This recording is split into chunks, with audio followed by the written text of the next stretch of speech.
Welcome back to Career Center. I'm Kimberly White, Executive Director of the Community Career Center. Now, before we went to break, we were talking about the gap, explaining the gap on a resume. What are your thoughts on how did you do that?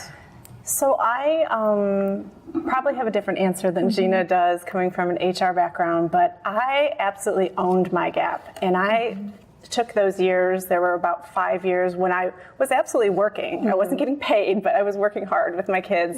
And I just listed it on my resume with a start date and end date and put parental leave. And there hasn't been one employer that I've ever spoken to who cared a bit about it. They just, I think employers want to know that you're staying connected, staying active. I listed all of my volunteer, my leadership roles, everything that I did, but not in the area where, not in my job description. I put it at the bottom. So they saw that I wasn't just sitting around eating bonbons. And that would be bad. Yeah, that would be exactly.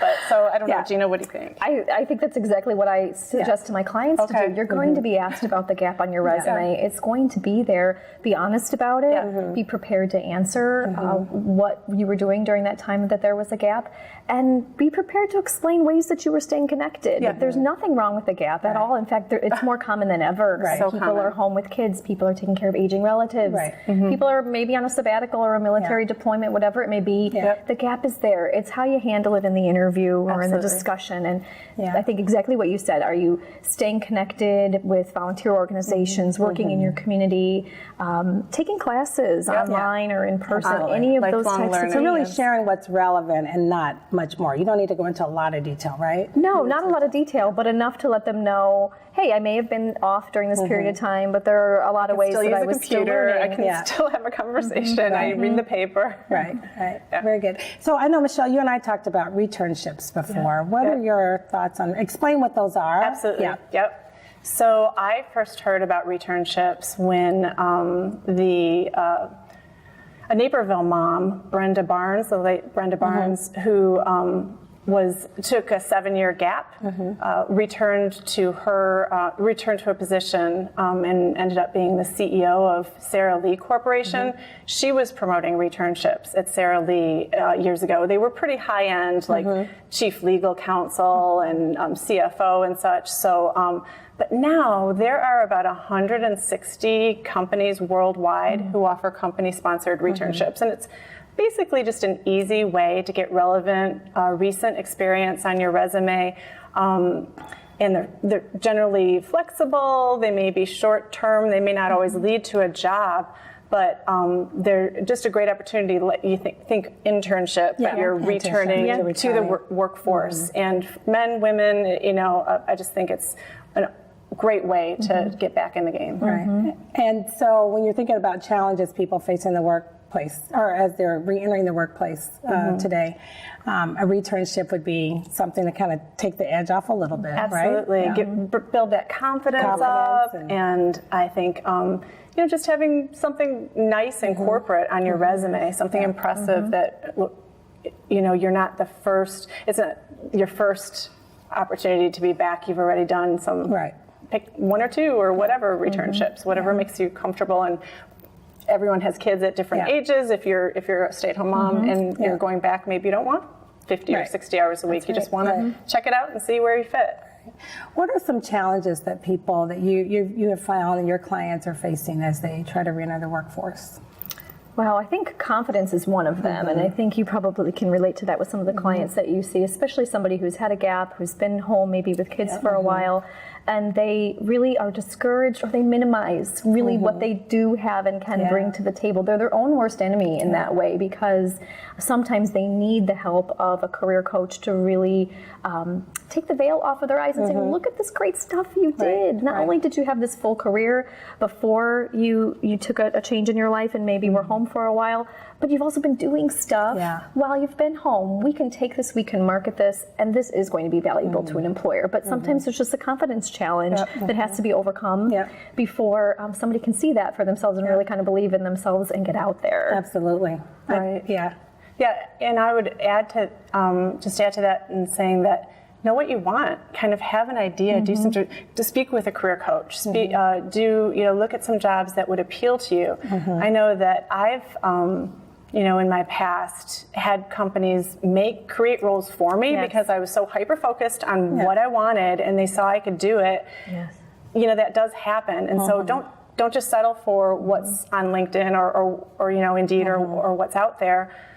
Be thinking about what you want to do for the next 10, 20, 30 years of your career and go for it. And feeling confident, I think, too, is that big thing. How has technology changed the way employers have looked for talent or found their talent, if you will? I think a couple of ways. I think a lot of job seekers don't realize that the first person who might be looking at and scanning over their resume and deciding if it's going to be moved along in the process is not a person at all. Right. It's an applicant tracking system. And these How do they get past that? You have to, These are the systems that HR departments are using because it's the most efficient way for them to collect high volumes of resumes and candidates, to sort through them and decide how to route them into the yes pile or the no pile. And so many job seekers don't realize that. And once you know that that is sort of a part of the process, you absolutely can and should be making sure that your resume is going to appeal to that applicant tracking system. And how you do that is incorporating really important keywords into your resume. And so your resume should really be full of keywords that translate directly to and mirror the qualifications that job posting said that they're looking for. So I always tell clients, you can't really have a fully generic resume. It will need to be tailored and amended to that job, because that applicant tracking system is for sure going to be looking and pulling on certain keywords to decide where you end up. I like what you said about appealing to the applicant tracking system. I've never really heard it that way, but really, that's the first line in order to get to that company. Yes. So. You asked how technology's changed. It's changed completely since I graduated from college. I mean, I say this to people all the time who are looking for jobs, that when I graduated, you went to a printer and you typeset your resume. And you had to stamp. You had to. You did a cover you're letter. dating us right now. I know. But here's the deal: is that you didn't send out 500 resumes a week. You didn't press that button 500 times or 500 times a month or whatever. I think HR is overwhelmed by the amount of applicants there are. So being targeted in your career search and knowing what you want as opposed to looking at anything that's out there is really key. And then I hate to harp on it, but networking. I mean, you give your resume to someone, your son's soccer coach or the PTA president when you've been the treasurer for 3 years. It's going to go way up as opposed to getting stuck in that system or screened because it doesn't have the perfect keywords. And if you don't have those, I mean, it's just going to get stuck, right? It's going to get stuck. You mentioned other ways, technology. You had some. Well, I think it's LinkedIn. We've already talked about it a couple times here today, and I, like you, am kind of astonished when people say, "What is this LinkedIn? I don't really know how it works," or they're skeptical. I still can't believe people are saying that. Yeah, they're skeptical or kind of cynical about it, and I mean, there is no reason that everyone should not have at least the most basic of LinkedIn profiles, job history. A photo is extremely important. Even if you are not actively looking for a new job right now, maybe you're a passive job seeker. You never know how you may be approached or any new opportunity that might come your way, even if you're not actively looking. LinkedIn enables that to happen, and you need to be on it. It's definitely an important tool in the toolkit. And actually, I don't want to be a commercial for LinkedIn here, but I feel like, it is a social media it's my social media of choice, and it's because of the relevant content that relates to your profession. So I see the articles from my peers and my colleagues all the time that I want to read, and it's not a Facebook dessert picture or whatever. It's not to down Facebook, but it's actual stuff that is interesting to you, and you'll look so much better when you go to interview if you're up on what's going on. Absolutely. So what about Twitter and some of the other things? Because I know companies tweet out jobs. I was trying to get the terminology correct, right? So is it important for people to kind of have a Twitter account? Yeah, and even Facebook. Some companies have Facebook accounts. I mean, I think pick and choose carefully, because you're going to be overwhelmed if you're on all of these things and trying to follow all of them all the time. I think start with LinkedIn. I think Facebook can be powerful. And if you are somebody who's on Twitter and you like to tweet, or you like to read other people's tweets or to retweet things, then go for it. It's another tool in the toolkit. Real quick, personal branding. What's your thoughts? What's one thing someone needs to know about personal branding? Wow, I mean, I think know what your brand is and what it communicates about you. The easiest way to talk about brands is what are the unique things about you that people associate with you? How do people talk about you when you're not in the room? And you want to be in control of what that narrative is about yourself. And then whatever that is, it should be consistent.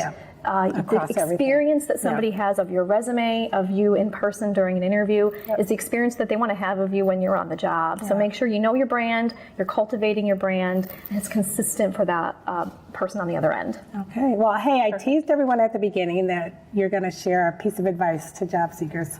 Who wants to go first? I can go first. Okay. I think it's overwhelming for job seekers. There are so many different tools and strategies, and there's a lot of advice out there on what to do, and I try to boil it down to 3 things.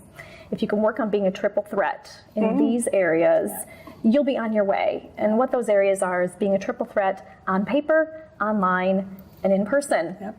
So we know, everyone at this table knows that the most important professional document that you're ever going to create and distribute is your resume. So that's the on-paper part. Make sure your resume is up to date, it's compelling, and it's jam-packed with results and accomplishments. Online, we've talked about LinkedIn. Make sure you have a LinkedIn profile and make sure you're active on LinkedIn. As far as online too, make sure you know what is online about you. Make sure you know what your digital profile looks like. If it's not a good representation of your brand, you better scrub it and change it and make sure you're proud of what's out there about you online. And the third thing is in person. The resume gets you the job interview, but the job interview gets you the job. So go into that interview prepared, ready, anticipating those questions, send thank you cards afterwards as quickly as you can, and you're set. That's great. And Michelle? Yeah, and I would just echo all of that. At NoQuo, at my new company, I am working with career coaches and with career placement centers. Like Community Career Center is an awesome place to get your resume up to speed and do your mock interviews, and interview questions, and get through that, and have your job search all figured out. So I think being prepared and then just being very positive about the opportunity. Gina and Michelle, thank you so much for being on this month's edition of Career Center.